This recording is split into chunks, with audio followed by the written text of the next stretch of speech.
My fellow Americans, I'm speaking to you tonight from the Oval Office. Before I begin, let me speak to important news from earlier today. After 8 months of nonstop negotiation, by my administration, a ceasefire and a hostage deal has been reached by Israel and Hamas, the elements of which I laid out in great detail in May of this year. This plan was developed and negotiated by my team and will be largely implemented by the incoming administration. That's why I told my team to keep the incoming administration fully informed, because that's how it should be, working together as Americans. This will be my final address to you from the American people from the Oval Office, from this desk as president. And I've been thinking a lot about who we are and maybe more importantly, who we should be. Long ago in New York Harbor, an iron worker installed beam after beam, day after day. He was joined by steel workers, stonemasons, engineers. They built not just a single structure, but a beacon of freedom. The very idea of America was so big, we felt the entire world needed to see. The Statue of Liberty, a gift from France after our Civil War. Like the very idea of America, it was built not by one person, but by many people, from every background and from around the world. Like America, the Statue of Liberty is not standing still. Her foot literally steps forward atop a broken chain of human bondage. She's on the march, and she literally moves. She was built to sway back and forth to withstand the fury of stormy weather, to stand the test of time because storms are always coming. She sways a few inches, but she never falls into the current below. An engineering marvel. The Statue of Liberty is also an enduring symbol of the soul of our nation. A soul shaped by forces that bring us together and by forces that pull us apart. And yet through good times and tough times, we've withstood it all. A nation of pioneers and explorers, of dreamers and doers, of ancestors native to this land, of ancestors who came by force, a nation of immigrants who came to build a better life, a nation holding the torch of the most powerful idea ever in the history of the world, that all of us are created equal, that all of us deserve to be treated with dignity, justice, and fairness, that democracy must defend and be defined and be imposed, moved in every way possible. Our rights, our freedoms, our dreams. But we know the idea of America, our institution, our people, our values that uphold it are constantly being tested. Ongoing debates about power and the exercise of power. But whether we lead by the example of our power or the power of our example, whether we show the courage to stand up to the abuse of power or we yield to it. After 50 years at the center of all of this, I know that believing in the idea of America means respecting the institutions that govern a free society, the presidency, the Congress, the courts, a free and independent press, institutions that are rooted, they just might not reflect the timeless words, but they echo the words of the Declaration of Independence. We hold these truths to be self-evident.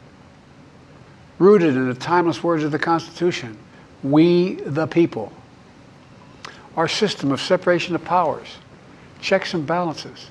It may not be perfect, but it's maintained our democracy for nearly 250 years. Longer than any other nation in history that's ever tried such a bold experiment. In the past 4 years, our democracy has held strong. And every day I've kept my commitment to be president for all Americans through one of the toughest periods in our nation's history. I've had a great partner in Vice President Kamala Harris. It's been the honor of my life to see the resilience of essential workers getting us through a once-in-a-century pandemic.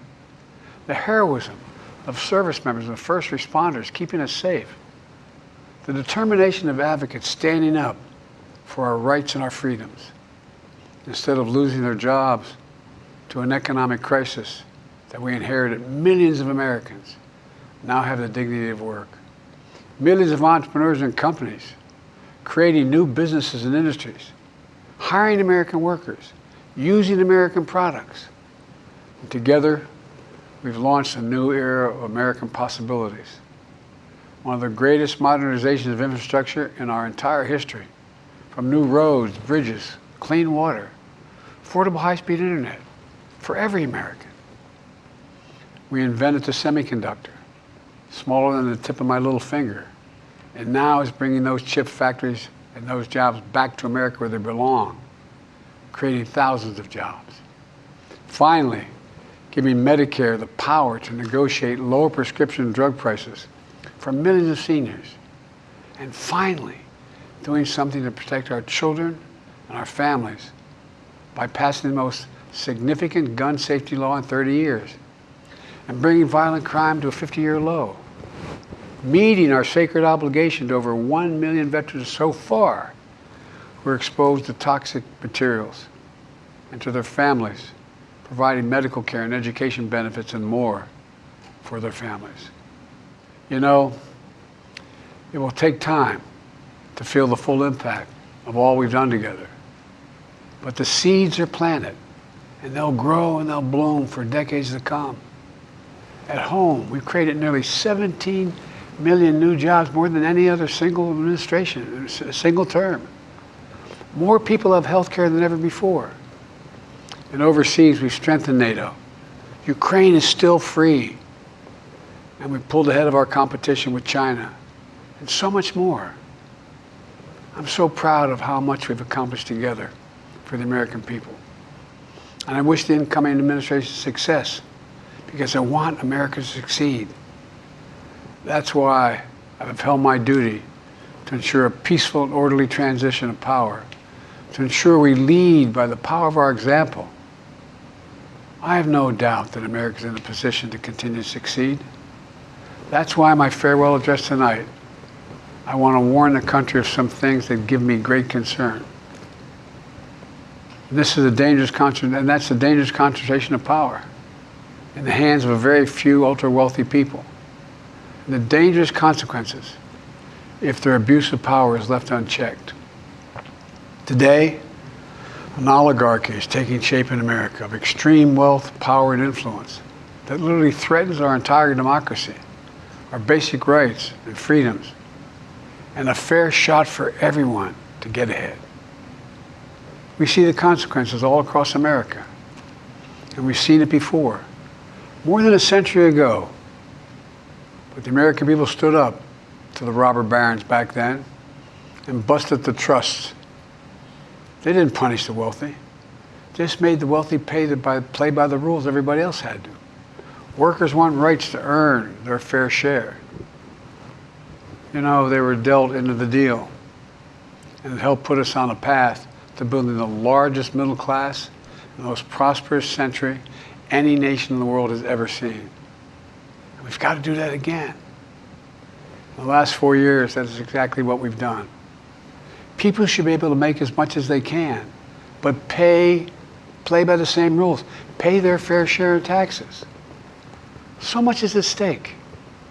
Right now, the existential threat of climate change has never been clearer. Just look across the country, from California to North Carolina.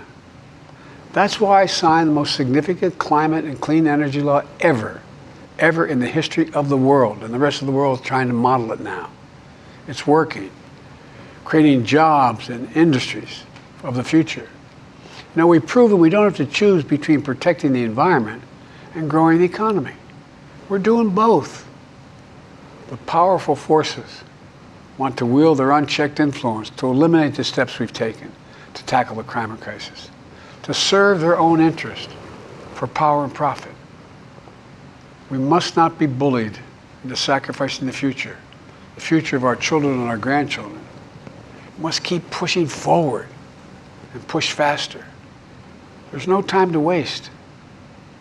It's also clear that American leadership in technology is an unparalleled source of innovation that can transform lives.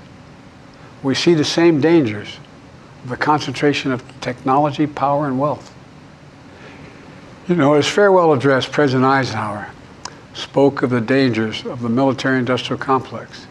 He warned us then about, and I quote, the potential for the disastrous rise of misplaced power, end of quote. 6 decades later, I'm equally concerned about the potential rise of a tech-industrial complex that could pose real dangers for our country as well. Americans are being buried under an avalanche of misinformation and disinformation, enabling the abuse of power. The free press is crumbling. Editors are disappearing. Social media is giving up on fact-checking. The truth is smothered by lies told for power and for profit.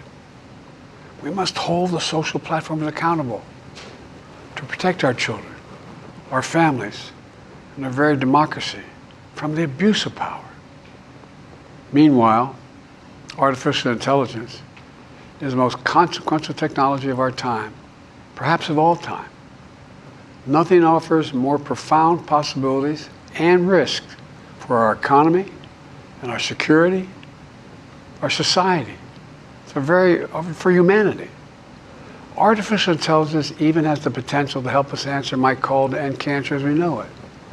But unless safeguards are in place, AI could spawn new threats to our rights, our way of life, to our privacy, how we work, and how we protect our nation.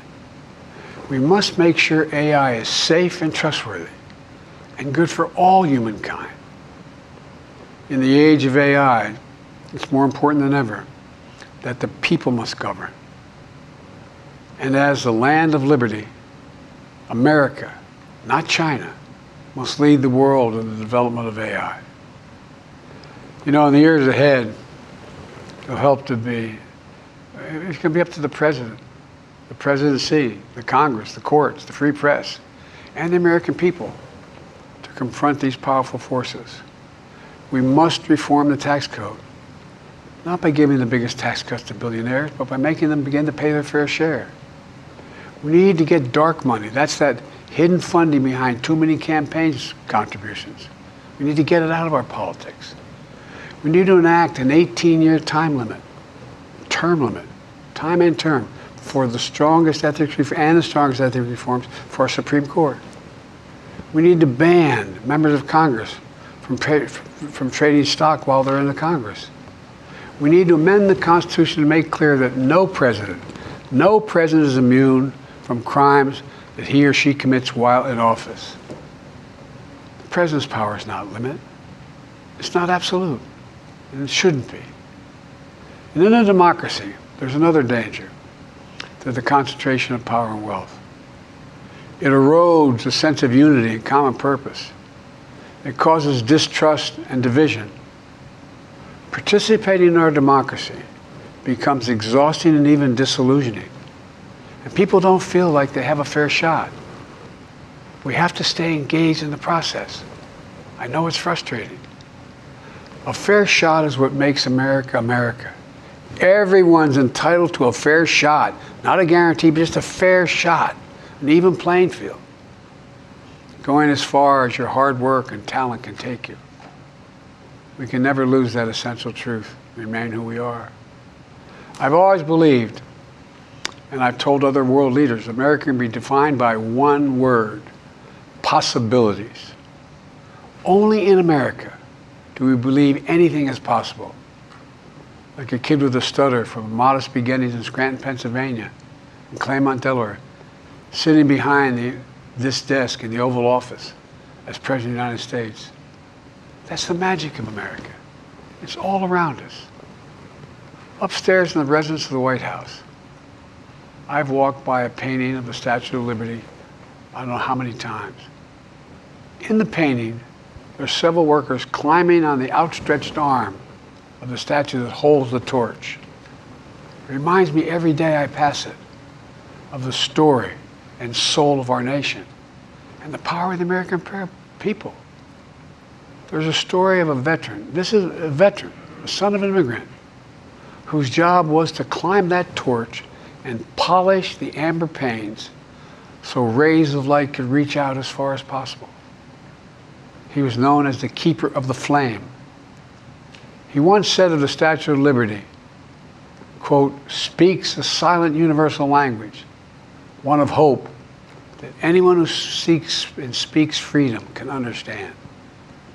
Yes, we sway back and forth to withstand the fury of the storm, to stand the test of time. A constant struggle, a short distance between peril and possibility. But what I believe is the America of our dreams is always closer than we think. And it's up to us to make our dreams come true. Let me close by stating my gratitude to so many people, to the members of my administration, as well as public service and first responders across the country and around the world. Thank you for stepping up to serve. To our service members and your families, it's been the highest honor of my life to lead you as Commander-in-Chief. And of course to Kamala and our incredible partner, the historic Vice President. She and Doug have become like family, and to me, family's everything. My deepest appreciation to our amazing First Lady who's with me in the Oval today, for our entire family. You're the love of my life and the lives of my love. My eternal thanks to you, the American people. After 50 years of public service, I give you my word. I still believe in the idea for which this nation stands. A nation where the strength of our institutions and the character of our people matter and must endure. Now it's your turn to stand guard. May you all be the keeper of the flame. May you keep the faith. I love America. You love it too. God bless you all, and may God protect our troops. Thank you for this great honor.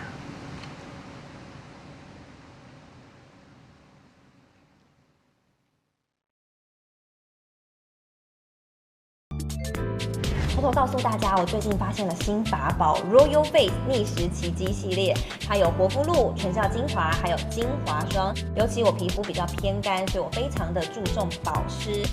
保湿做得好，肌肤自然烹润。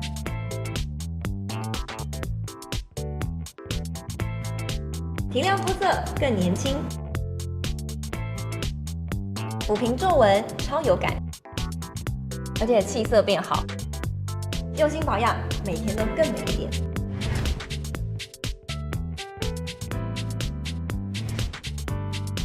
美吧。